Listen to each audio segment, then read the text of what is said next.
Jóvenes, ¿cómo están? Tengan ustedes muy buenas tardes el día de hoy para poder nosotros comprender un poquito más de la clase sobre el Imperio Carolingio, ¿verdad? Si nosotros vemos este mapa podemos darnos cuenta de las dimensiones que tuvo el Imperio Carolingio. Estamos hablando del siglo VIII, ¿ya? Siglo VIII, siglo IX, donde este imperio tenía como capital la ciudad de Aquisgrán. Y uno de los emperadores que prácticamente consolidó y expandió este imperio fue Carlomagno, de quien vamos a hablar más adelante. Si nosotros hacemos una comparación el día de hoy del imperio carolingio, nos podemos dar cuenta de que pues, era parte de Francia, Suiza, Italia, parte de Alemania, los Países Bajos, Holanda, Bélgica, etcétera, etcétera. Es como para ir teniendo nosotros una idea de qué territorios en ese tiempo ocupó lo que nosotros conocemos como el Imperio Carolingio. Bien, uno de los emperadores que prácticamente llegó a consolidar este poder fue Carlomagno.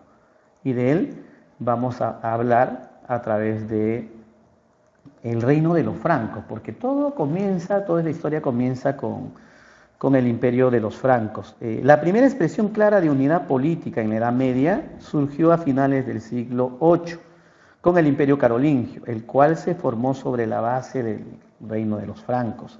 ¿Ya? El reino de los francos fue unificado por Clodoveo. Clodoveo era un monarca que prácticamente se inició con la dinastía merovingia. Cuando muere Clodoveo en el año 511, este reino se dividió en 4 regiones: Neustria, Austrasia, Borgoña, Aquitania. ¿Ya? Los reyes merovingios que gobernaban esta zona sostuvieron continuas luchas que debilitaron su poder y su prestigio. Por eso se les llamó reyes holgazanes, ¿no? Que es la palabra holgazán, que no trabaja, que no se dedica, que es flojo, reyes holgazanes. Ante la decadencia de la autoridad real, los nobles asumieron mayores prerrogativas. Prácticamente los nobles habían adquirido mucho poder porque tenían territorios o feudos, aún se mantenía lo de los feudos, tenían ejércitos y por lo tanto tenían más poder. Y muchos de ellos se convirtieron en mayordomos de palacio. O sea, ¿qué era mayordomo? Era como un título, era una persona de confianza del rey. ¿Ya? Este título lo distinguía a estos como consejeros reales. Y prácticamente estos consejeros reales se convirtieron en los verdaderos dueños del poder. O sea, prácticamente el rey, ya que gobierne, ¿no? Dejaban a cargo de sus mayordomos o consejeros reales el gobierno. Bien, para poder nosotros avanzar un poquito y entender un poquito más este tema, tenemos que hablar de Carlomagno y la formación del imperio. Carlomagno fue hijo de Pipino el Breve. Ocupó el trono tras la muerte de su padre en el año 768 y emprendió una política de expansión para restaurar la unidad política del antiguo imperio romano, pero sobre la base del cristianismo, porque Carlomagno fue muy cristiano, y también la herencia cultural germánica. Por eso que Carlomagno realizó exitosas campañas militares contra otros pueblos germánicos, o sea, otros pueblos bárbaros, seguidos por misiones de cristianización. O sea, donde iba Carlomagno imponía prácticamente la religión cristiana.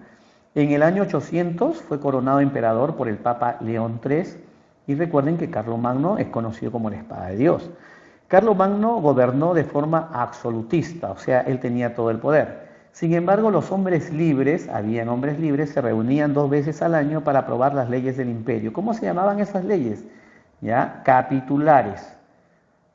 Aquisgrán era la capital, recuerden ustedes, del imperio carolingio. En Aquisgrán, la capital imperial, Carlomagno contaba con funcionarios como el canciller, que era su secretario, y el chambelán, que se encargaba de su servicio personal. Habían esos títulos.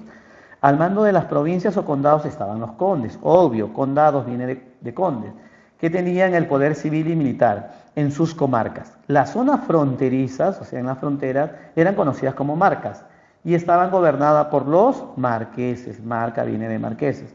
2 funcionarios especiales, los missi dominici, y un laico y un sacerdote, supervisaban el gobierno, ¿ya?, de estas personas.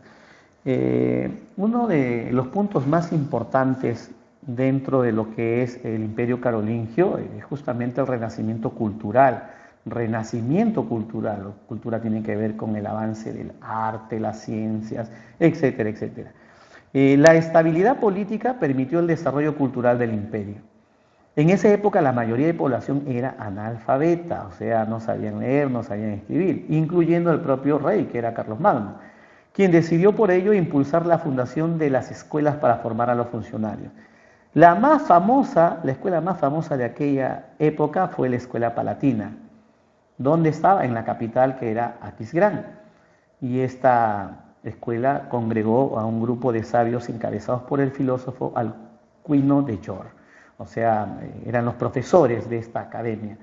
¿Qué enseñaban ahí? Pues no, porque ahí se educó Carlomagno, sus hijos y todos los funcionarios de la corte. Pues ahí te enseñaban arte, ciencias, letras y el conocimiento de la antigüedad, o mejor dicho, la historia.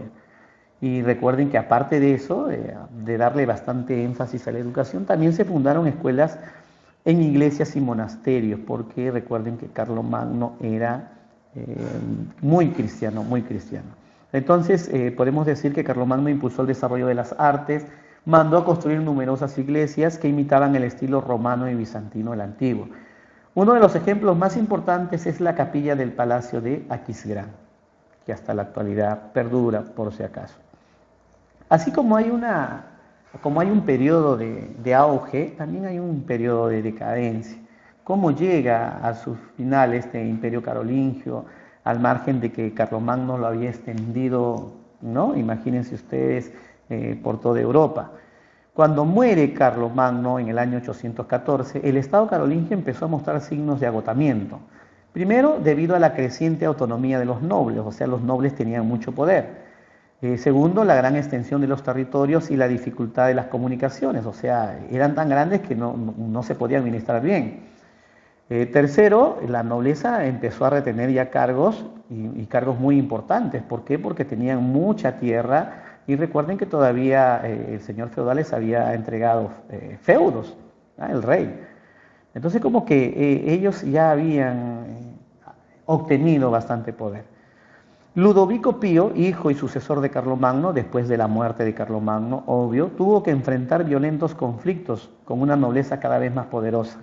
O sea, los nobles eran más poderosos, tenían más poder y ustedes ya saben por qué. Tras su muerte, Ludovico Pío tuvo que firmar el Tratado de Verdún. ¿Ya? Entonces, ese tratado, ¿por qué se firmó? Prácticamente aquí se da la desintegración del Imperio Carolingio en el año 843. ¿Qué ordenaba ese tratado? Dividir y repartir el imperio entre los tres hijos de Carlomagno. Lotario, a quien le correspondió Lotaringia; Carlos el Calvo, quien recibió la Francia occidental; y Luis el Germánico, quien obtuvo la Francia oriental o Germania. Entonces, de esta manera llegó a su fin el famoso conocido como Imperio Carolingio. Que tengan ustedes muy buenas tardes. Recuerden que este video va a estar a disposición de todos ustedes.